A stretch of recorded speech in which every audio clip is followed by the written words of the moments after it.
No dia 1º de junho de 2016, aconteceu a inauguração do túnel de San Gotardo, o maior túnel ferroviário do mundo. São 57 quilômetros cortando os Alpes suíços. A inauguração foi um evento de grande porte, transmitida por vários canais de televisão de todo o mundo. A cerimônia teve uma apresentação artística, como a das aberturas de Copas do Mundo ou de Olimpíadas. A encenação, intitulada Sacre do Gotardo, foi carregada de elementos do ocultismo, além de trazer mensagens de uma nova ordem mundial. Muitas autoridades e a Nata Econômica Europeia participaram dessa solenidade. Dentre as personalidades presentes estavam o presidente da Suíça, Johann Schneider, a chanceler da Alemanha, Angela Merkel, o presidente da França, François Hollande, e o primeiro-ministro da Itália, Matteo Renzi. A inauguração do túnel teve ainda uma celebração ecumênica e recebeu a bênção sacerdotal de um rabino do judaísmo, de um imã do islamismo, de um padre da Igreja Católica e de uma pastora luterana.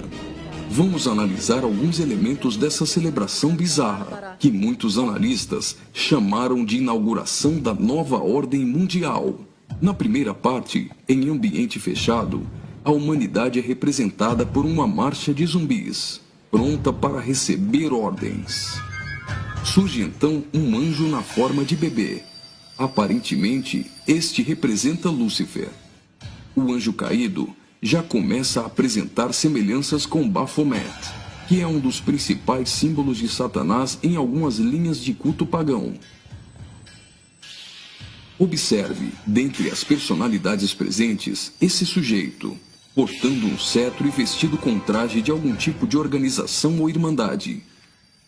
Ele traz um broche com a figura de um bode que deve representar também Baphomet. A cerimônia macabra evolui para a aparição de um homem-bode, representando um demônio-chefe. Esse demônio exerce autoridade e liderança sobre outros demônios que são liberados pelo mundo, representado aqui pela ferrovia. Por essa ferrovia, passam vários períodos da humanidade, revivendo alguns tipos de sociedades secretas e rituais pagãos dos celtas, da Grécia Antiga, do hinduísmo e principalmente do Egito Antigo. Observe ao fundo a figura do Sol, representando um dos principais objetos de adoração das culturas antigas. Sob a ordem do chefe, os demônios se lançam para cumprir sua missão na Terra. Aqui, vemos a representação de antigas sacerdotisas e místicos adoradores, todos sendo conduzidos pelo homem-bode. As sacerdotisas estão levando um cordeiro, como algo a ser oferecido em sacrifício.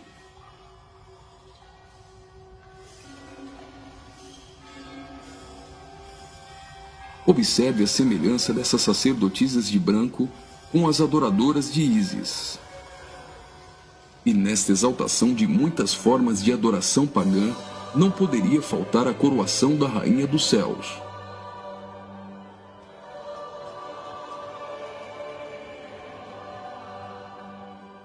A cerimônia prossegue, agora em um ambiente externo. A parte interna exaltou a adoração pagã histórica. Na parte externa, o evento se torna uma cerimônia satânica regida pelo homem-bode. Os zumbis representam a humanidade manipulada, caminhando rumo a um futuro incerto. Os atores correm atrás de uma conquista. O túnel inaugurado literalmente furou 57 quilômetros de rochas nos Alpes suíços. Aparentemente, aqui a humanidade está tentando vencer a rocha, que pode representar Jesus.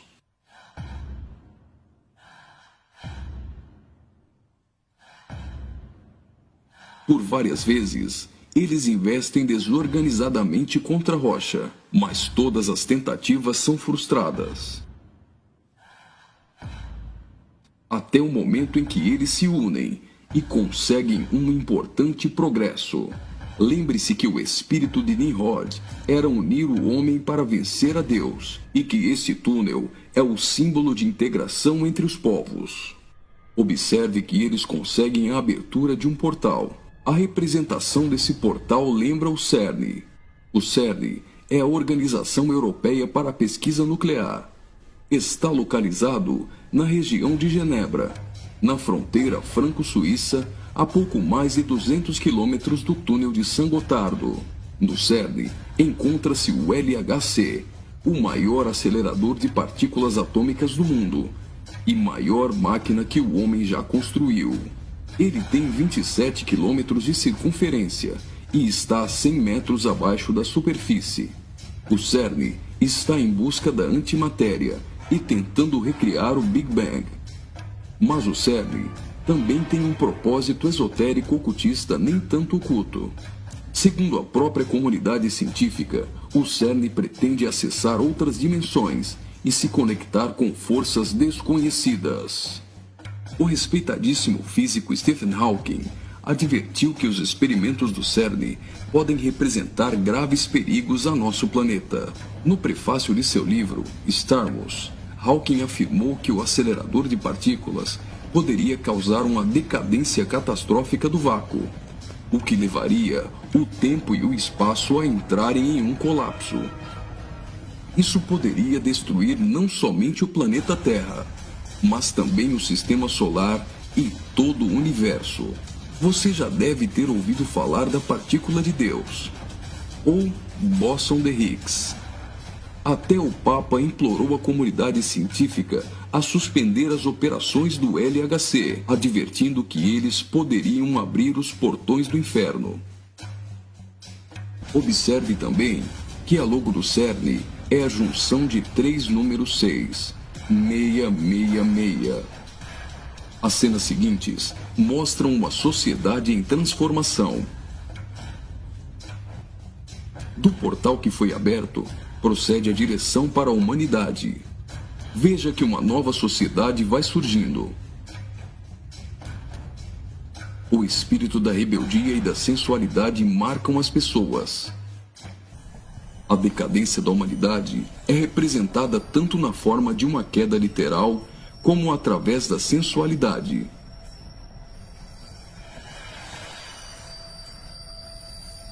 Do portal surge um corpo nu, e logo as pessoas ficam endemoniadas.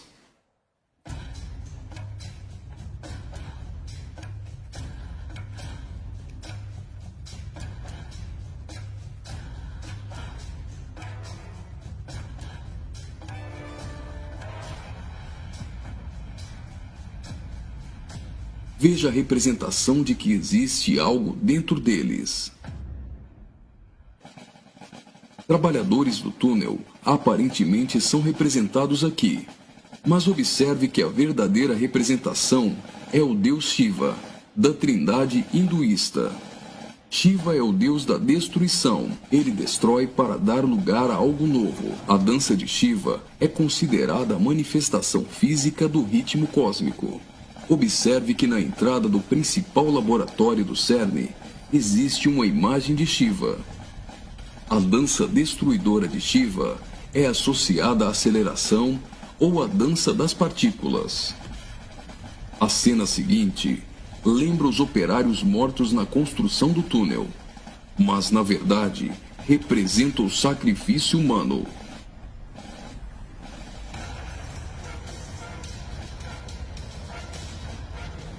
Veja que os corpos são lançados para dentro do abismo.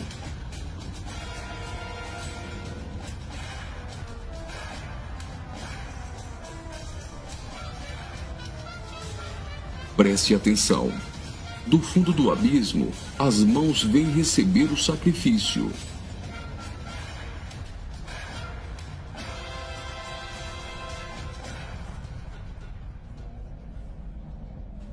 A morte dos trabalhadores dá lugar a 3 almas que sobem do abismo.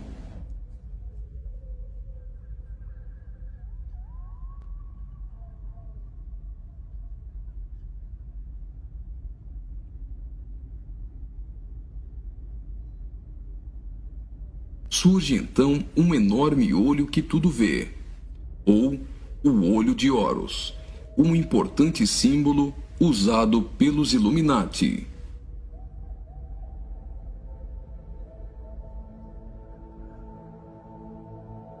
Agora, o Homem-Bode passa a ter um papel ainda mais importante na cerimônia, e as representações do livro de Apocalipse vão ficando mais evidentes.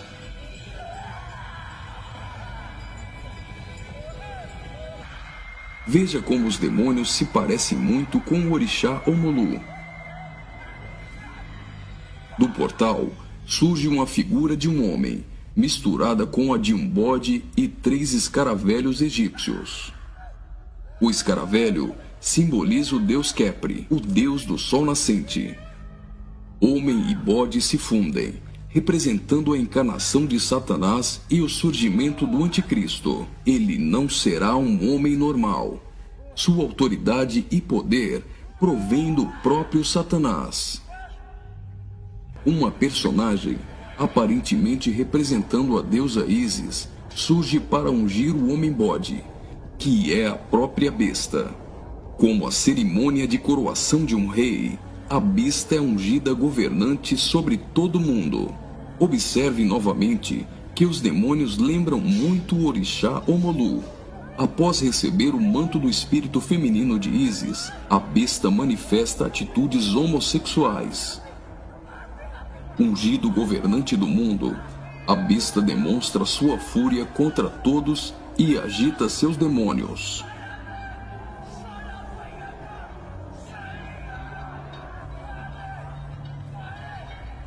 Logo, os demônios sob comando da besta ficam ouriçados.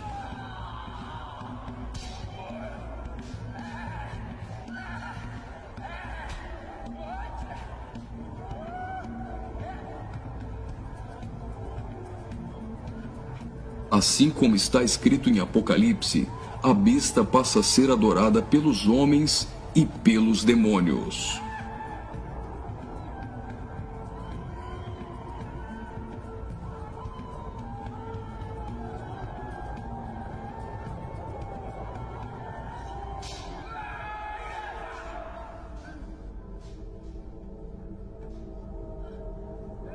Observe agora o surgimento de 11 personagens, aparentemente representando a Igreja dos 11 Apóstolos.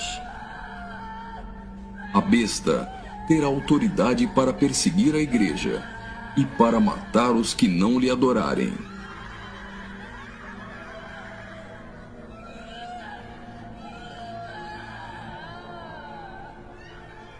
Observe que no telão a besta tem várias cabeças. Logo, a besta parece ter sido ferida na cabeça. Leva as mãos à cabeça e vai caindo. Segue-se então uma cerimônia fúnebre, com um antigo canto germânico do ocultismo. Veja essas pessoas carregando árvores secas invertidas. Observe que as raízes estão para cima.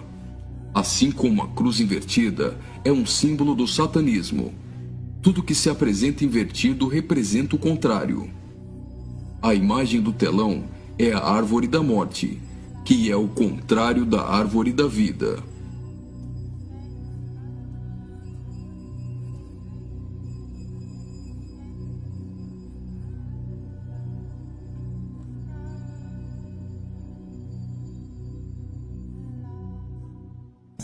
A tecnologia é mostrada como um instrumento para manipular o homem. O avanço da ciência nos últimos dias foi profetizado por Daniel. Observe agora a semelhança da imagem no telão com a Pokébola do game Pokémon GO.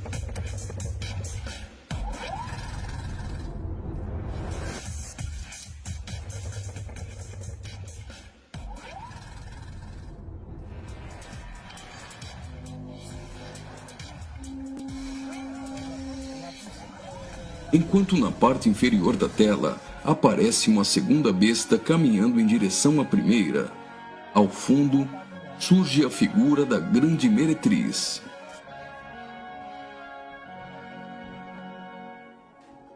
Observe que a segunda besta ressuscita a primeira.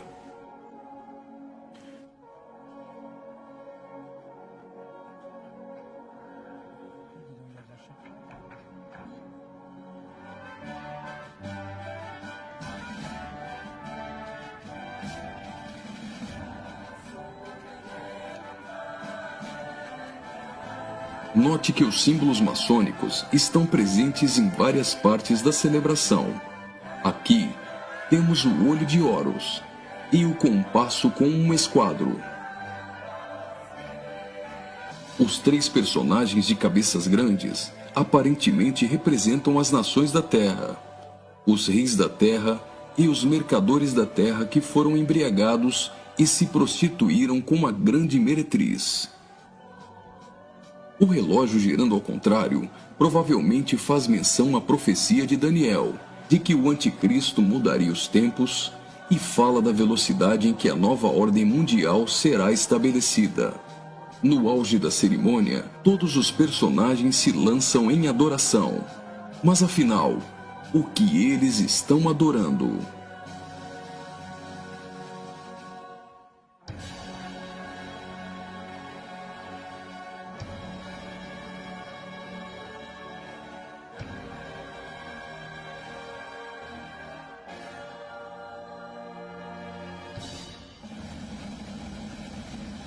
Então, o trem sai do túnel.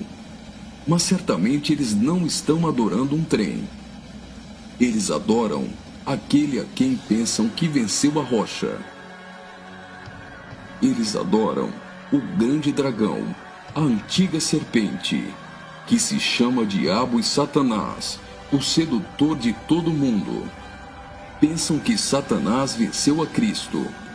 A celebração é como se fosse uma grande vitória, como a consumação de uma enorme conquista.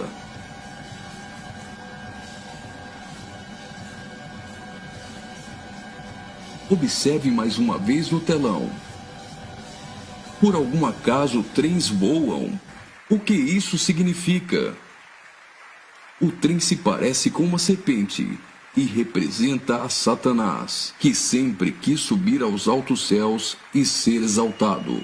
É justamente isso que eles estão profetizando nesse ato profético. Faria muito sentido se isso fosse um encontro de bruxos e satanistas, mas numa inauguração de uma grande obra pública, com a participação dos principais signatários da Europa, realmente não faz sentido algum. Só que eles se esqueceram de ler todo o livro de Apocalipse. E vi a besta e os reis da terra com seus exércitos, congregados para pelejarem contra aquele que estava montado num cavalo e contra seu exército. Mas a besta foi aprisionada, e com ela o falso profeta, que com os sinais feitos diante dela, seduziu aqueles que receberam a marca da besta, e eram os adoradores de sua imagem. Os 2 foram lançados vivos dentro do lago de fogo, que arde como enxofre. Apocalipse capítulo 19, versículos 19 e 20.